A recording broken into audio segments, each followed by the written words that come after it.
hope everyone enjoyed the first part of Maximum Occupancy this morning. I certainly learned quite a lot. And I don't put these conferences together because it's all about our company or anything. It's more because it's a matter of learning through people that are in the industry. I'd now like to welcome a very, very special guest from all the way from Singapore. It's his second time in Australia. Is that correct, Will? So, Will Howes is the Senior Enterprise Account Executive for Revinate. Revinate is a great CRM system. We've been using it now for many years, and it's really directly returned hundreds of thousands of millions of dollars in their system. But he's not here to talk about his system. He's here to talk about hospitality's next transition. Please welcome all the way from Singapore, Will Howes.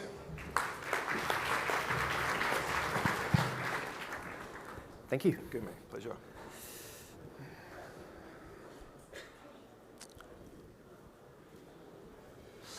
Okay, morning. Good morning. My name is Will Howes, as Adrian said, all the way from Singapore, here with Revinate, to talk to you guys about hospitality's next transformation. Now, I do have a slight sort of question to start off with. I've had these slides ready for a couple of weeks, but then last week I was talking to some Australian hoteliers, and it sounds like whilst the data side is going to be really interesting for you guys in this presentation, right now, sort of bookings and occupancies and ADRs are sort of top of mind. So is that just give me a nod if that's the vibe in the room, like, yeah, okay, cool. So what I'll do then with this presentation is I have my presentation, and I'm going to slightly tweak it a little bit to make sure that this is really honing in on revenue and how you're turning data into revenue along the line of the next transformation of hospitality. If you don't know Revinate, we're a CRM, market leader in CRM technology, won a lot of awards, good platform, and if you don't know it, it's definitely worth checking out.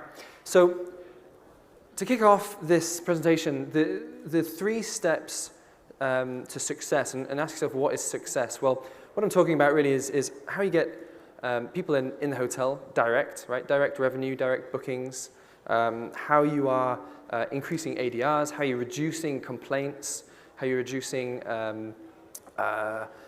maybe even sort of staff, how you're automating processes. All of these key business objectives that you guys have, I'm going to take you through now and show you how data is going to be the sort of source of solving a lot of those challenges. So I promise you, if you do these 3 things, and I'll show you this slide again at the end of the presentation, if you do these 3 things right, you will drive more direct revenue to your business through brand.com. I don't promise very often. I have 2 kids. I never want to promise them anything, but I will promise you that. Number 1, collect first-party data. I'll explain what that is in a second, wherever you can. Number 2, invest in a secure and compliant CDP or CRM. I'll get to that in a second. And finally, segment your data like crazy, personalize your messaging like crazy, and drive direct revenue to the business. So these 3 steps throughout the presentation I'll touch on. But before I get into that, I just want to sort of posit the question. You've seen it. So a friend of mine, Nick Ellis from Spices, put this on LinkedIn recently, and he said, remember when having the name of the guest on the TV was sort of the coolest thing that you had in technology? And he says, in today's standards, it's a missed benchmark, and it's even worse when it's wrong. You can see the sort of wonky photo there where he's walked in and it's somebody else's name on the TV. Now, this is not an operations problem. This is not any other problem. It's a data problem. The data's wrong, right? And as we go through this presentation, you'll see why. Nick also asks, what's the coolest hotel tech you've seen recently? Now, I just want to put this in for my own personal opinion. Having 2 very small boys that still take afternoon naps, when we go on holiday or if we go abroad anywhere, WhatsApp for me personally is the best thing because I can order everything while they're sleeping. I don't need to use the room phone because they're in the room sleeping. And I can even text them and say, don't knock on the room, don't ring the bell, the kids are sleeping, bring it around the side. So my personal favorite tech in a hotel is still WhatsApp. All right, so data. It's your biggest liability and it's your biggest asset. It's a thing that can cost you the most money, but it's the thing that can make you the most money. What do I mean by data? There's 3 different types of data. You've got third-party data, which is kind of junk, right? It's where you buy. People used to think this was a good idea. Buy lists, buy email lists. Disaster, don't do that. Second-party data, which is if you attend an event or a conference and there's a list of everybody who's attended, that's second-party data. You sort of know why they're there, but you don't really know why they're there, right? You've got a general idea. We've got a fishbowl on our table. If you want to win some AirPods, you drop your business card in the bowl. That's second-party data. So we know you're here, but we don't know exactly why you're here. The holy grail for you guys is first-party data, right? First-party data. Email, name, where the guest is from, country, city, preferences. Do they like soft pillows? Do they like hard pillows? What type of wine do they like? Do they have kids? Building this picture of your guests, right, en masse, is what's going to drive significant sums of revenue to the business. And I'll just go back. When I talk about revenue, I did a quick look on some of our hotels here in Sydney, and it's some serious sums of money. In May last month, ranges from sort of 60,000 AUD all the way up to 900,000 AUD in a month. So it's a lot of revenue that can be driven through brand.com. So the room so goes a little bit quiet there, and you hear that, you're like, oh, that's a lot of money. It is. It's a serious amount of money that you can generate through your own channel if you get this stuff right. And there's other benefits as well, right? Knowing the guest better, reducing OTA dependency, which I'll get into as well.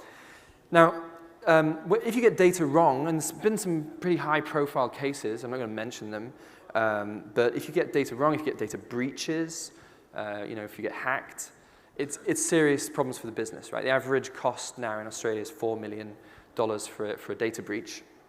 And this isn't going away. This is only getting more and more serious. Hackers are getting more and more smarter. Governments are taking this stuff more and more seriously. So it's really important. I asked this question in the last conference I did. Have you ever downloaded a list of guest emails? And everyone was like, oh, crap. We've got to get away from this idea that it's okay to sort of download lists, keep them on your laptop, keep them on a hard drive. Everything needs to be taken a little bit more seriously now. And that's why my advice to you would be, as a hotel business, is invest in sort of CRM or CDP technology, and I'll explain what that is in a second, to keep that data secure. Companies like Revinate, you see all the sort of technologies at the bottom there, we invest millions of dollars every year just keeping the data safe so that hotel groups don't have to. A CDP, very quickly, is a customer data platform. The difference between a CRM and a CDP is CRM is customer relationship management. That's where you're sort of automating the process of communication to guests. CDP is the next sort of stage in hospitality. This is where we're taking not just PMS data, but tons and tons of data into the profile, and I'll show you that in a second. So that's the bad. That's where data is your liability, right? If you get it wrong, if you're not managing your own data, you're depending on OTAs, and you're just sort of getting through it. On the flip side, this is where it gets really exciting, is the good stuff with data, right? So a CDP, and this is, again, the next sort of transformation in our industry. I'd say there's no one really, even we don't quite do this yet. We're very good on the left side, but we're not quite there on the right side. Nick's like, yeah. But there's no one really that's doing this in hospitality successfully, I would say. But it's our goal to be there probably in the next sort of 6 to 9 months, maybe a little longer. But ultimately what you want is a single profile of every single guest, a unique profile of every guest, and that's where you're driving the revenue. And that's first-party data. Now, collect data wherever you can. So I'm just going to give you a couple of pro tips. So multiple stages of the guest journey right? Not just when they arrive, but way before that, the inspiration, when they pick up the phone and they tell you their name, that, hey, I've got kids, and these are the dates I'm interested in. That's data that you need in your CRM system, right? Because that's data that you can then retarget to those guests. And if you got it en masse, say 1,000 people like me with kids, that's where we start talking about some big bucks. Through to the booking, through to the pre-arrival, through the post-stay, there are multiple opportunities to collect data. And then the best thing about a CRM system is the merging and cleaning of data. So if you've got a hotel group of 10 hotels or something, you've got multiple profiles in each PMS of all of your guests. It's a nightmare. Ask any marketing manager, any ops team, what does our data look like? And the people like, yeah. It's a mess. So the best thing about a CRM system, a CDP system, is that it's going to plug into all of those PMS systems, bring all the data into one place, clean it, merge it, and put in place a unique profile. And the really cool thing is that it even works with OTA emails, right? So if you've got enough data on that OTA guest, phone number, you're not going to get the email, right? But phone number, location, address, those sort of other data points, the system's going to be able to unify that into a single profile. And that's where you really start to see the true value of your guests, right? It's not just one guest. And I do this exercise very often with general managers, is we take a look at their arrivals report in Revinate, and I say, do you really know the value of your guests today?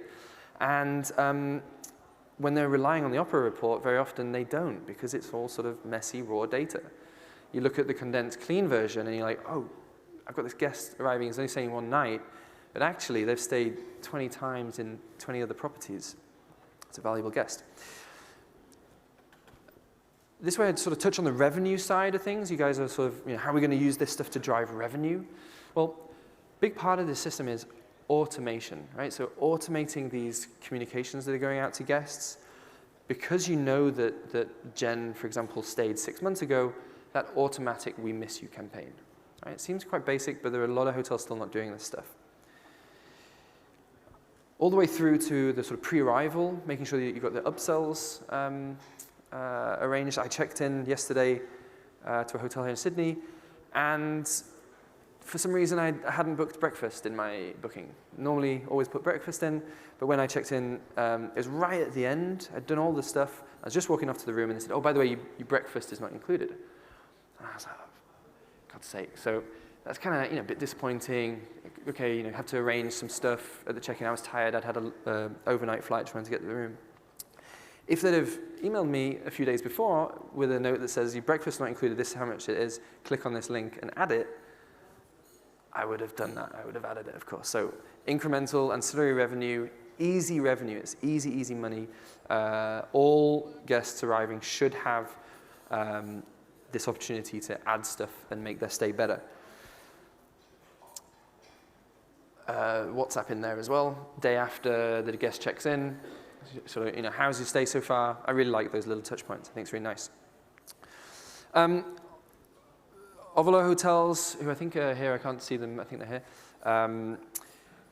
Doing things like shopping cart abandonment, it's such a simple but effective way of just reaching out to those guests, right? So if a guest is filling in their email and the kid's crying or the phone rings or they just change their mind, being able to capture that data into a CRM, which automatically then reaches out and say, hey, we'll see that you didn't finish your booking, click on this link to finish your booking. E-commerce sites have done this for years. Amazon have been doing this for years and years and years, and it's really time for the hospitality industry to catch up, as we unfortunately are doing very often with technology.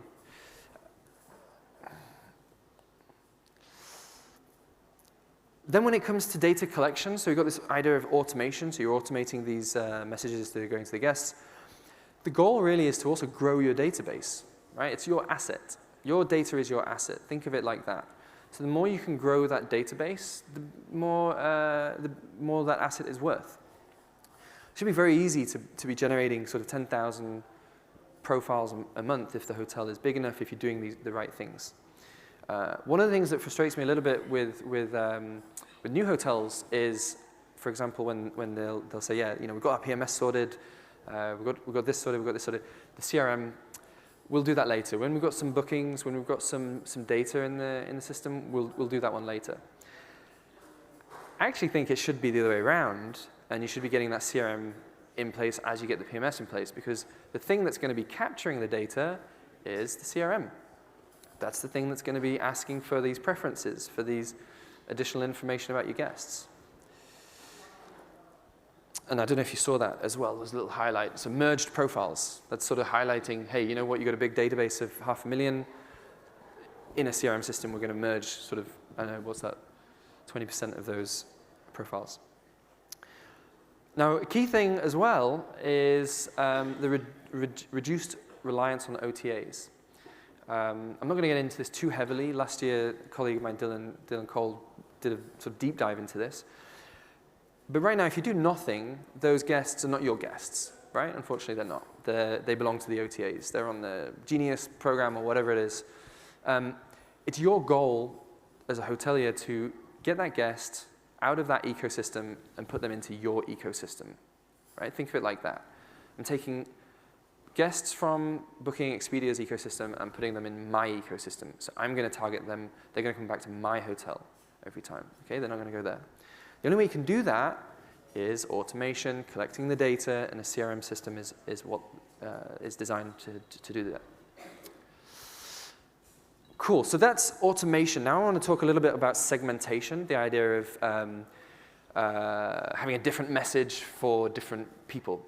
If you've got kids, you know that your kids are not the same, right? They have different preferences, they like different things. Same thing for your guests. Every guest is different, whether it's corporate, leisure, family, couples, mice, whatever it is, there's different types of guests. They want a different journey, they want a different message. So take, for example, Jennifer Evans on screen here. Her birthday is in June. So great, we send her a happy birthday note. Her preference, last time she stayed with us, she told us that she's really interested in spa. Great, so hey, guess what, we've got a spa promotion. I'm gonna reach out to Jennifer Evans. Saw where are they? The Fullerton did a promotion on the light thing that's happening right now in Sydney. I'm not entirely sure it arrived yesterday, but there's a big light thing going on. They drew a circle around their database, right? Anyone within this range, I'm going to target them and say, hey, come stay with us within this range because this thing's happening, right? It's just being smart with your data. A colleague of mine, Mickey Sherry, she told me to mention this. So she always books the cheapest room wherever she goes, but she spends a lot. Cheapest room, but she'll book the spa, she'll play golf, she'll eat tons in the restaurants. Being able to identify this stuff is really, really important, because if you don't know that side of her, you only think she's just a sort of relatively cheap guest, right? So segmentation is really, really critical. Deep dive into an example. So this is the Intercon in Melbourne. I highlighted this because, hey, I have kids, and we're trying to book a holiday right now for the summer. And it's really, really hard to find a hotel that sort of accommodates, you know, 2 kids, and they both need cots as well, so it's like pretty tricky. But what the Intercon here did is they pulled up a segment. Any reservation in the sort of last 12 months or 24 months that has kids, we're going to send them a kids promotion. So simple, so smart, and it made sort of 20K, 18K ahead of the school holidays. So be smart about how you communicate to your guests. And the really cool thing is, so Revinate releases every year an annual marketing benchmark report. We sort of run through 650 million emails globally. It's about 12,000 hotels on the system. We manage, how much is it, about 400 million profiles, about 5% of the world's population, which is kind of cool. And what we found is that actually in Australia, we've got some pretty healthy open rates. So open rates are healthy, click-through rates are strong. Anyone that ever tells you that emails don't work, no. Bad emails don't work. Spray and pray doesn't work, right? Segmented communication, segmented emails, personalized to the people, sent at the right time, they work. IHG Australia, they using Revinate to sort of manage all their profiles into a single place, communicate to the guests some healthy results as well. So every campaign they're generating sort of 31K on average. They've got the passive income coming through from upsells as well, sort of incremental revenue. And it also allows them to faster to market. So their marketing teams don't have to download lists, send them off anywhere, get them cleaned, upload them to MailChimp, that sort of thing. An integrated sort of CRM, CDP is able to get them a lot faster to market. So I'm going to finish off here. I mentioned this right at the start, hotel objectives. These are pretty much your hotel objectives. Who doesn't want revenue growth? Who doesn't want higher occupancy, right? If you do those things correctly, like I said, step one, collect data better, quicker, automated, take out the human element. If you then invest in a safe and secure place to store that data, right? So you're not responsible for the liability if there's a hack. And then finally, if you segment properly the data and you personalize the communication, you will drive more direct revenue to brand.com. Thank you.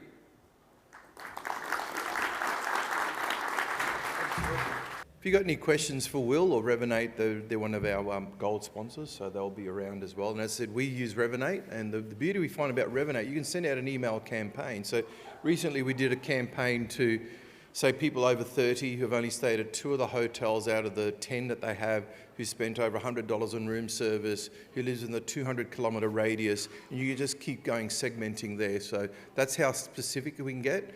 And our open rates are probably about 50%. The great thing about Revinate also is that you can see the revenue that comes in straight after the campaign. So a little bit of a plug there. Thanks, mate. So thank you.